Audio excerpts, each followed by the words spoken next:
and it's going to take the whole community. City government doesn't have enough money to solve all our problems, so we're going to have to challenge the citizens to get involved. One of my favorite sayings, and I would say this on the campaign trail, was what John Kennedy said. And let me take a step back. I'm a big John Kennedy fan because I'm Catholic. He's the only Catholic president ever, so I grew up like really idolizing him. And one of his great sayings was, "Ask not what your country can do for you, but what you can do for your country." Well, he said it more eloquently than I can, but I'm going to challenge Memphians. City government does not have enough money to pick up all the trash in Memphis. We're all going to have to do it. So people are going to have to be involved too, elbow to elbow, working together, and together we can clean up this city and make it more attractive so that we all, particularly our young people, have jobs. Let me ask you this. You talked about the challenges of, and this is off of our questionnaire here, but you talked about the challenges. In your transition, are you seeing things, are things as bad as you thought they were, or are they worse than you thought they were? And what made me ask this is because when Hillary Clinton was here the other day, she mentioned that President Obama called her and said, "Hey, Hillary, things are much worse than they told us they were." So how are things right now? What's our state? The uncut version. Yeah, I don't know if I know the true story yet until I get in there. I don't start till January 1st, right. So that's when I'll find out more. I think, we have challenges, but I don't think it's anything we can't overcome. The big challenge that we have that's the most misunderstood challenge is our financial challenge. We don't have an income tax. We don't have a payroll tax. We can't. So we have 80,000 people who work inside of Memphis, but who live outside of Memphis. We can't tax them unless they buy something here and we get the sales tax. We have to live on sales tax and property taxes. And when we have a population decrease, we have people moving out of our city, that's fewer taxpayers, which means our tax revenue is shrinking or static, basically even. But our obligations, our needs are increasing. We have to fully fund our pension system. We weren't putting enough money in our pension system, and I don't want to overburden people with numbers, but our whole budget's about $650 million. Sounds like a lot, but it's smaller than the school system, $650 million. We're supposed to put in $75 million a year for our pension plan. As of 2 years ago, we were only putting $20 million. We're supposed to put 75, we were only putting 20 million. We have to come up with an extra 50 million a year out of a whole budget that's 650 million. That's a big, big challenge. And that's just to pay our pension system. Once we put money in the pension system, you as a citizen, you don't see any benefit of that. Your street's not cleaner, your streets aren't paved any better. So then we also have to pay attention to those basic services, paving streets, cleaning up trash. And then on top of that, we have to figure out firefighters and police officers are leaving us in greater numbers than they've ever left before. We have to pay them more. We have to spend more money to increase their package.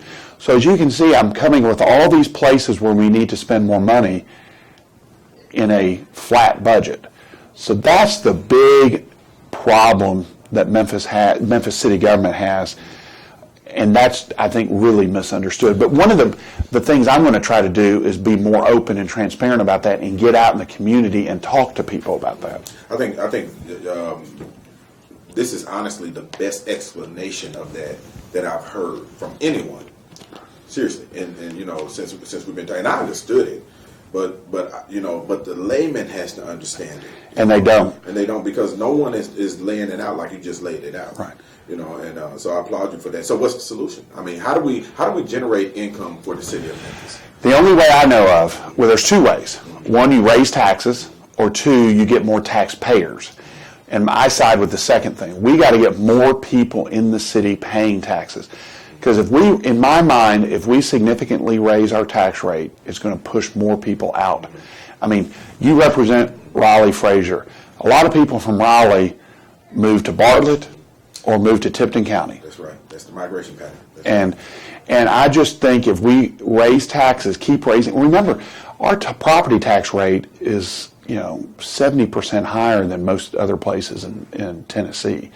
I talked about my parents living at Rollo Grange, Sycamore View. About 6 years ago, now it's 8 years ago, they moved to Lakeland. Their property tax obligation was cut in half. Now, and they still come in and use the FedEx Forum, the zoo, the whatever. So that's our challenge. The solution is to make Memphis so good that people want to move into town, because it is more convenient time-wise to live in the city. That's interesting you say that, because when we pull into, is that you? Or close the door while we had this segue. It's interesting you say that, because of course, with me being in Nashville a lot also, you see there are 40 or 50 cranes in the air. It's unbelievable. And I talked to the mayor of Dallas, and I think he was getting that when I talked to him last year, maybe a couple thousand people per month coming into Dallas, and Nashville's getting 82 people per day coming into Nashville. But they have so many amenities and the things that people want, and it's a clean city. And and I believe their crime rate may be comparable to ours. They just do a better job of hiding. It's not the first thing that's on the newscast at night. But the first thing that I usually see on the newscast at night in Nashville is about what building is about to impact the skyline. Next. So your thoughts? That's a perfect segue. And they're using very few pilots in Nashville. So just kind of want to segue to that. What are your thoughts on that, on pilots, and how do we lure, or not lure, bad choice of words, but how do we get more people to move into our city? Pilots are the tax incentives that we're allowed to give under state law. I hate tax incentives. If I said this on the campaign trail, if I were king of the world, I would do away with all tax incentives throughout the United States. The problem is, if we get rid of them, Nashville, Louisville, Texas, New York, they're still giving out tax breaks, and we would sort of unilaterally disarm. And you can't do that. Tax incentives are another thing are completely misunderstood. Two things that misunderstanding. Number one, we don't give out cash. If company ABC Corporation comes to Memphis, we don't give them cash. We also, the second myth is that company ABC, when they come into town, they're paying more in property taxes during the pilot than we were getting on that piece of property before. And let me explain why. And you know this. But they usually go to a dilapidated piece of property where, let's just say, we're getting $10,000 a year in property taxes. They build a building, brand new building, which raises the value of the property, which would raise the property tax liability up to, let's say, $100,000. So the piece of property was getting $10,000, they build on it, and it's now $100,000. Well, the company says, well, if you make me pay $100,000, I'm not going, because I can go to Mississippi and get something less. So what we do is we say, okay, you pay $40,000 for 8 years, and then after that 8 years, you pay $100,000. So we are getting more property taxes. The property was bringing in $10,000, now they're paying $40,000, plus we're getting several hundred jobs, plus the financial investment, plus the construction jobs.